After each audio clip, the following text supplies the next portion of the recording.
नमस्कार दोस्तों। आज हम लोग स्टडी करेंगे, क्लाइमेटोलॉजी से रिलेटेड टॉपिक को कवर करेंगे। और देखिए क्लाइमेटोलॉजी क्लाइमेटोलॉजी की अगर बात करें तो इसको बड़ी आसानी से हम लोग इसको समझ सकते हैं। जैसे क्लाइमेटोलॉजी,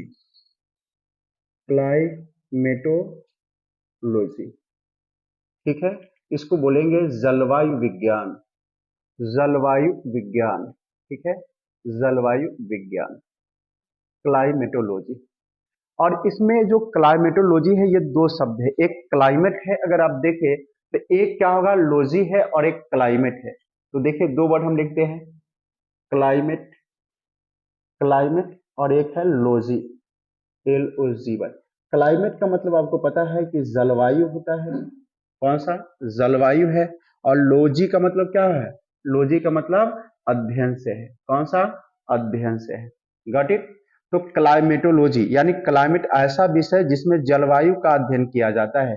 देखिए ऐसा विषय, ऐसा विषय, ऐसा विषय जिसमें, जिसमें जलवायु, जलवायु का अध्ययन किया जाता है। कौन सा, जलवायु का अध्ययन किया जाता है। ऐसा विषय जिसमें जलवायु का अध्ययन किया जाता है। ऐसा विषय जिसमें जलवायु का अध्ययन किया जाता है उसे क्या कहा जाता है, क्लाइमेटोलॉजी कहा जाता है। उसे उसे क्लाइमेटोलॉजी, क्लाइमेटोलॉजी यानी जलवायु विज्ञान कहा जाता है, कहा जाता है। देखिए जलवायु विज्ञान को समझना है तो बहुत आसानी से हम समझ सकते हैं। जैसे मेरा ये अर्थ है और अर्थ के चारों तरफ जो फैला हुआ है का एटमॉस्फेयर है, अर्थात क्या है, वायुमंडल है। तो देखिए ये हमारा ही अर्थ है, ये क्या है, पृथ्वी है। और पृथ्वी किसके जैसी है, किसी के जैसी नहीं है, वो अपनी जैसी है। ये क्या है, अर्थ है। गॉट इट, अर्थ। और ये जो पृथ्वी है यानी अर्थ है, अर्थ के चारों तरफ गैस के अणुओं का समूह पाया जाता है। क्या पाया जाता है, पृथ्वी के चारों तरफ गैस के अणुओं का समूह पाया जाता है। और इस अणु यानी गैस के अणुओं के समूह दो प्रकार के होंगे, एक अस्थाई समूह होगा और एक अस्थाई समूह। अस्थाई समूह में जलवाष्प यानी वेपर, वाटर वेपर पाया जाता है। और अस्थाई में देखेंगे यहाँ पर, ये जो इसी को क्या कहेंगे, कल ये समझ लेना है कि अर्थ के चारों तरफ गैस के अणुओं का जो समूह पाया जाता है उसी को क्या कहा जाता है, वायुमंडल कहा जाता है, अर्थात एटमॉस्फेयर कहा जाता है। ये क्या होगा, गैस के अणुओं का समूह, गैस के अणुओं का समूह, समूह पाया जाता है, पाया जाता है। यानी पृथ्वी के चारों तरफ गैस के अणुओं का समूह पाया जाता है, उसे क्या कहा जाता है, वायुमंडल कहा जाता है, वायुमंडल। अर्थात इसी को कहेंगे एटमॉस्फेयर, एटमॉस्फेयर, ठीक है। तो गैस के अणुओं के समूह पाए जाते हैं, उसी को वायुमंडल कहा जाता है। और वायुमंडल में जो गैस होते हैं दो प्रकार के गैस होंगे। ये जो समूह पाया जाता है ना गैस के अणुओं के समूह, एक होगा अस्थाई समूह, एक अस्थाई गैस लिख सकते हैं आप, एक अस्थाई गैस और एक अस्थाई गैस, ठीक है, अस्थाई गैस। क्लियर है। अब देखेंगे जो यहां पर हमने लिखा, कौन सा, अस्थाई गैस यानी वायुमंडल। तो देखिए अस्थाई गैस में क्या आ सकता है, अस्थाई गैस है। अस्थाई गैस की अगर बात करें तो यहाँ पर नाइट्रोजन होगा, नाइट्रोजन होगा। क्लियर। इसके बाद अगर देखें तो ऑक्सीजन होगा, ऑक्सीजन हो सकता है, ऑक्सीजन। इसके बाद अगर देखें तो आर्गन हो सकता है। इसके बाद देखें तो CO2 हो सकता है। और ये जो अस्थाई गैस है, ये अस्थाई गैस है, अस्थाई गैस। ये जो अस्थाई गैस है, तो अस्थाई गैस में वाटर वेपर पाया जाता है, यानी जलवाष्प के कण पाया जाता है, वाटर वेपर, वाटर वेपर पाया जाता है, वाटर वेपर यानी क्या, जलवाष्प के कण, जलवाष्प के कण पाए जाते हैं, जलवाष्प के कण। क्या पाया जाता है, जलवाष्प के कण पाए जाते हैं। क्लियर है यहाँ पर। अब जो ये परिवर्तन हो रहा है, ये गैस के अणुओं का समूह है, यानी वायुमंडल में गैस के अणुओं का समूह पाया जाता है, जिसे अस्थाई गैस या अस्थाई गैस कहा जाता है। और अस्थाई गैस में हमने देखा है कि नाइट्रोजन, ऑक्सीजन है, ऑर्गन है, कार्बन डाइऑक्साइड एक्सेट्रा है। और इसके बाद जो अस्थाई गैस होगा यानी वाटर वेपर होगा, यानी जलवाष्प के कण पाए जाते हैं। कौन सा? जलवाष्प के कण। अब इसमें जो परिवर्तन होता है, एक लघु लघु लघु यानी शॉर्ट टर्म परिवर्तन होता है और एक लॉन्ग टर्म परिवर्तन होता है। किसमें? वायुमंडल में। तो अगर वायुमंडल की अगर बात करें, वायुमंडल की अगर आप बात करें तो देखिए वायुमंडल, एटमॉस्फेयर, एटमॉस्फेयर, एटमॉस्फेयर यानी वायुमंडल, वायुमंडल। क्लियर? ये जो वायुमंडल अगर आप देखें तो इसमें एक वेदर और एक क्लाइमेट, दो चीजें पाई जाती है। एक वेदर, वेदर, और वेदर को आप क्या कह सकते हैं? मौसम कह सकते हैं। और एक क्या कहा जाएगा? क्लाइमेट कहा जाता है, क्लाइमेट। और क्लाइमेट को आपको पता है कि जलवायु है, जलवायु है। क्लियर? यानी वायुमंडल में होने वाली लघु, वायुमंडल में होने वाला लघु कालिक परिवर्तन को क्या कहा जाता है? मौसम कहा जाता है। तो देखिए वायुमंडल में, वायुमंडल में होने वाले, होने वाले, होने वाले लघु, लघु कालिक, लघु कालिक यानी शॉर्ट टर्म, शॉर्ट टर्म, वायुमंडल में होने वाले लघु कालिक, लघु कालिक यानी शॉर्ट टर्म लघु कालिक परिवर्तन, परिवर्तन, short term change, short term change को क्या कहा जाता है? मौसम कहा जाता है। Got it? मौसम कहा जाता है, मौसम कहा जाता है। यहां तक क्लियर है? इसके बाद देखें कि ये जो क्लाइमेट है, तो वायुमंडल में होने वाला कौन सा? दीर्घकालिक, लॉन्ग टर्म चेंज को क्या कहा जा सकता है? यानी क्लाइमेट कहा जा सकता, कहा जाता है। तो देखिए वायुमंडल में, वायुमंडल में, मंडल में होने वाले, होने वाले दीर्घकालिक, दीर्घकालिक, long term change, long term change, long term change को को जलवायु कहा जाता है, जलवायु कहा जाता है। क्या कहा जाता है? जलवायु कहा जाता है। तो यहां क्लियर हो रहा है आपका? जलवायु कहा जाता है। आपने देखा है कि क्लाइमेट है, जो विज्ञान है, जीव विज्ञान, क्लाइमेटोलॉजी, ये दो शब्दों से मिलकर बना है, एक क्लाइमेट और एक लॉजी से बना हुआ है। क्लाइमेट का मतलब क्या होगा? जलवायु। और अध्ययन का मतलब क्या होगा? लोगों का मतलब, लॉजी का मतलब क्या होगा? अध्ययन। यानी ऐसा विषय जिसमें जलवायु का अध्ययन किया जाता है उसे जलवायु विज्ञान या क्लाइमेटोलॉजी कहा जाता है। क्लियर हुआ? क्लाइमेटोलॉजी कहा जाता है।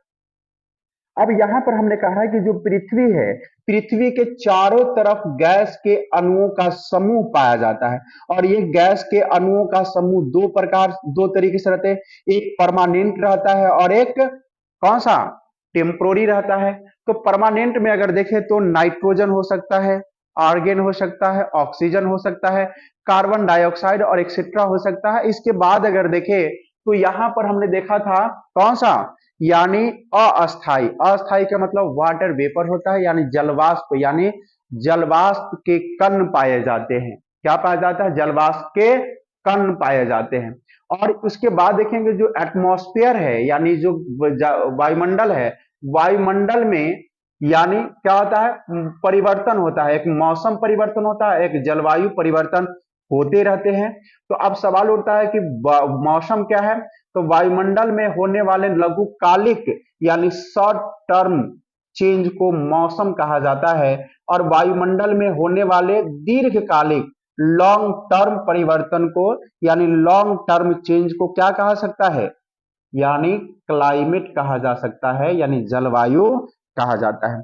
अब अगर जलवायु को समझना होगा तो जलवायु को समझने के लिए हमें पूरे पूरे विश्व के जलवायु को देखेंगे। तो जलवायु के जो प्रकार है, पहले हम जलवायु के प्रकार को देखेंगे कि विश्व के किस किस क्षेत्रों में कौन सी जलवायु पाई जाती है। क्लियर है? तो हम लोग जो अभी आगे बढ़ेंगे, देखें, हम देखेंगे विश्व के जलवायु। आप हेडिंग लिखेंगे बच्चे, विश्व की जलवायु, विश्व की जलवायु।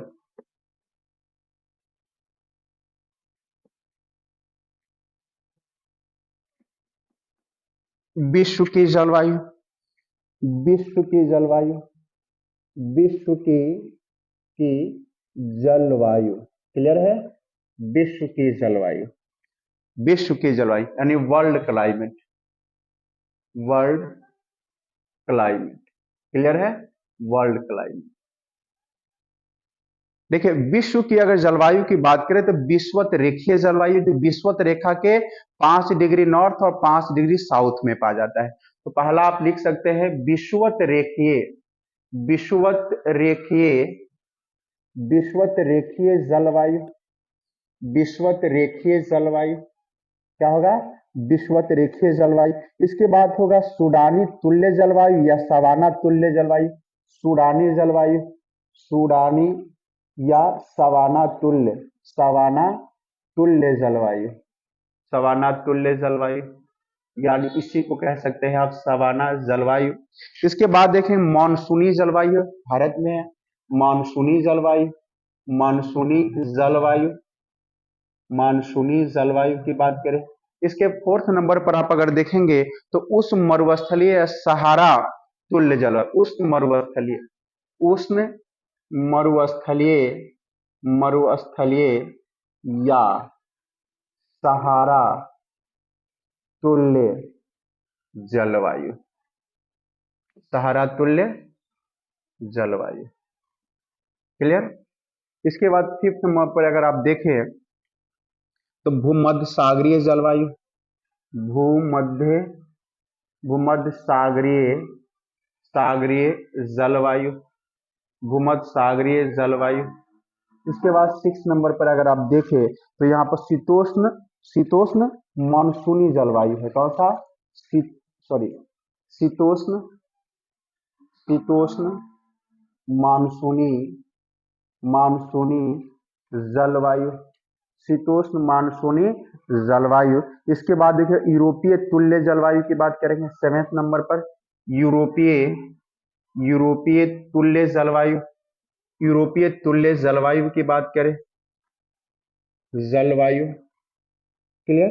इसका 8th नंबर पर अगर आप देखें तो यहाँ सेंट लॉरेंस जलवायु है, Saint Lawrence, Saint Lawrence, Saint Lawrence जलवायु है, जलवायु है। इसके बाद अगर आप देखें 9th नंबर पर देखें तो यहाँ पर आपको दिखेगा शीतोष्ण कटिबंधीय जलवायु। कौन सा? शीतोष्ण कटिबंधीय जलवायु, शीतोष्ण कटिबंधीय, कटिबंधीय जलवायु, जलवायु, क्लियर? तो ये देखिए विश्व के कुछ जलवायु हैं और इसी जलवायु से अगर देखेंगे तो एग्जाम में बार बार क्या होगा? क्वेश्चन आता रहता है और सारी चीजों को हम क्या करेंगे? देखते हुए चलेंगे। ये सूडानी तुल्य जलवायु, मानसूनी जलवायु, उष्ण मरुस्थलीय या सहारा तुल्य जलवायु, भूमध्य सागरीय जलवायु, शीतोष्ण मानसूनी जलवायु, यूरोपीय तुल्य जलवायु है, सेंट लॉरेंस जलवायु है और शीतोष्ण कटिबंधीय जलवायु है। क्लियर है? अब हमारा जो पहला हम देखेंगे विषुवत रेखीय जलवायु। क्या देखेंगे? विषुवत रेखीय जलवायु या इसी को कहेंगे विषुवत रेखीय जलवायु है, इसी को कहेंगे भूमध्य रेखीय। कौन सा? भूमध्य रेखीय जलवायु, रेखीय जलवायु। तो देखिए अभी हम सारे टॉपिक को तो नहीं पढ़ेंगे, केवल मैं आपको ये बताना चाह रहा हूं कि ये विषुवत रेखीय जलवायु क्या होता है, विषुवत रेखीय जलवायु क्या होता है। क्लियर है? तो पहला हेडिंग आप लिखेंगे विषुवत रेखीय जलवायु।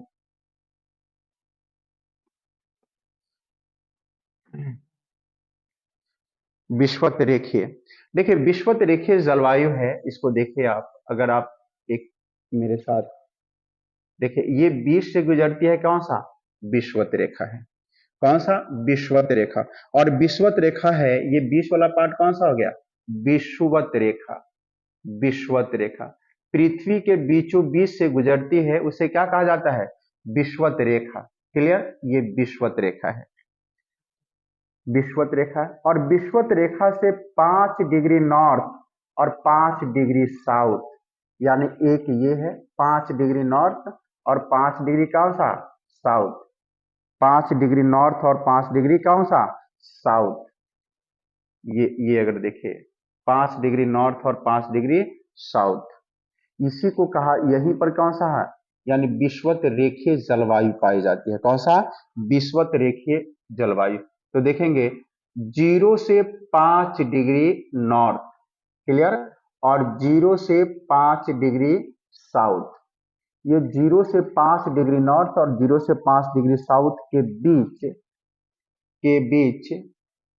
बीच लिखेंगे 0 से 5 डिग्री नॉर्थ और 0 से 5 डिग्री साउथ के बीच दोनों गोलार्धों में यह जलवायु पाई जाती है।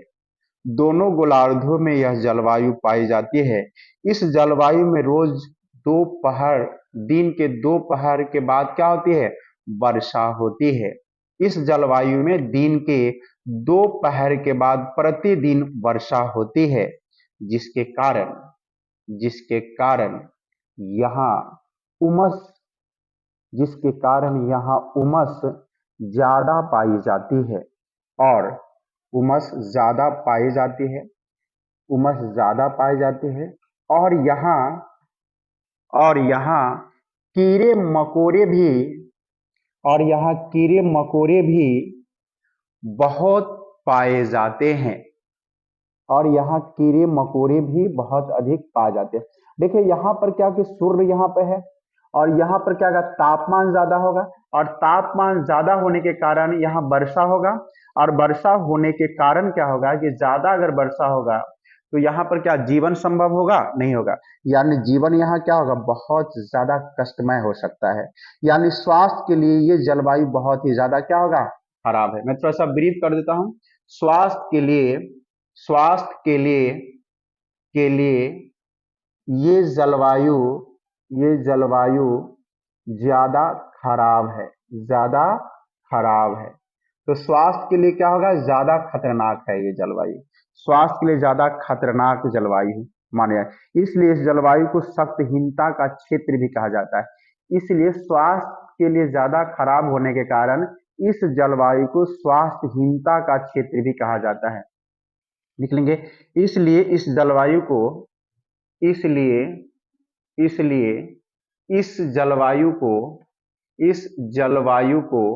सख्तहीनता सख्तहीनता हीनता का क्षेत्र भी कहा जाता है। क्लियर है? इसलिए इस जलवायु को सख्तहीनता का क्षेत्र कहा जाता है। रीजन ऑफ डिब्लिगेशन यानी रीजन ऑफ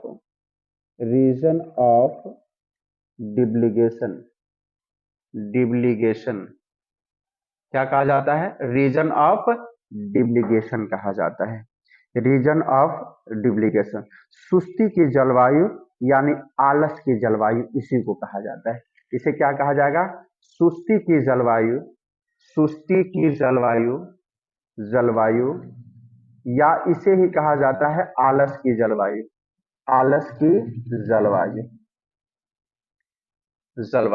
अब क्यों कहा जाता है इसकी चर्चा हम करेंगे। क्लियर? अब हमारे पास जो बच गया है कौन सा? सूडानी या सवाना तुल्य जलवायु। सूडानी या सवाना तुल्य जलवायु, इसको हटा सकते हैं। तो ये बात समझ गए कि 5 डिग्री नॉर्थ से 5 डिग्री साउथ में दोनों गोलार्धों में यह जलवायु पाई जाती है। दोनों गोलार्धों में यह जलवायु पाई जाती है। ये स्वास्थ्य के लिए क्या होता है? ये स्वास्थ्य के लिए ज्यादा खतरनाक होता है। और ये क्या होता है कि स्वास्थ्य के लिए ज्यादा खतरनाक होता है, इसीलिए रीजन ऑफ डिब्लिगेशन कहा जाता है, यानी सख्तहीनता का क्षेत्र कहा जाता है, क्योंकि स्वास्थ्य के लिए ज्यादा खतरनाक होगा। और इसीलिए ये यहाँ पर क्या होता है कि यहाँ आलस ज्यादा आता है। क्या आता है? आलस ज्यादा आता है, जिसके कारण सुस्ती फैलती है। इसलिए सुस्ती वाली जलवायु या आलस वाली जलवायु भी इसको कहा जाता है। अब हमारे पास है सूडान या सूडानी तुल्य जलवायु। नेक्स्ट तुल्य जलवायु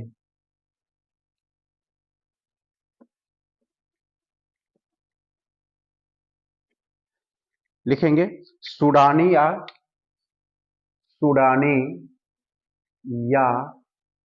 सवाना तुल्य जलवायु क्लियर के बीच में यह जलवायु पाई जाती है। इस क्षेत्र में जानवर अधिक पाए जाते हैं। इस क्षेत्र में जानवर अधिक पाए जाते हैं। अधिक पाए जाते हैं। क्लियर है? इस क्षेत्र में जानवर अधिक पाए जाते हैं। सबसे ज्यादा जानवरों वाला क्षेत्र कौन सा? जिसके कारण इसे विश्व का चिड़ियाघर कहा जाता है। इसके जिस कारण इस क्षेत्र को विश्व का विश्व का चिड़ियाघर, इस कारण इसे विश्व का चिड़ियाघर कहा जाता है। क्लियर है? इस कारण इस क्षेत्र को विश्व का चिड़ियाघर कहा जाता है। इस जलवायु को क्या कहता है? बड़े शिकार की भूमि भी कहा जाता है, क्योंकि जहां जानवर ज्यादा होगा शिकार क्या होगा? वहीं पे होगा। तो इस जलवायु को वर्ल्ड क्या होगा? जू, यानी बड़े शिकारों की भूमि कहा जाता है। इस जलवायु को इस जलवायु को जलवायु को इस जलवायु को बड़े शिकार यानी वर्ल्ड जू, इस जलवायु को बड़े शिकार के जगह पर बड़े शिकारों की भूमि लिख दीजिए। बड़े शिकारों की भूमि कहा जाता है। क्लियर है? तो दो जलवायु आपने देख लिया है। अब एक है कि मानसूनी जलवायु, और मानसूनी जलवायु देखें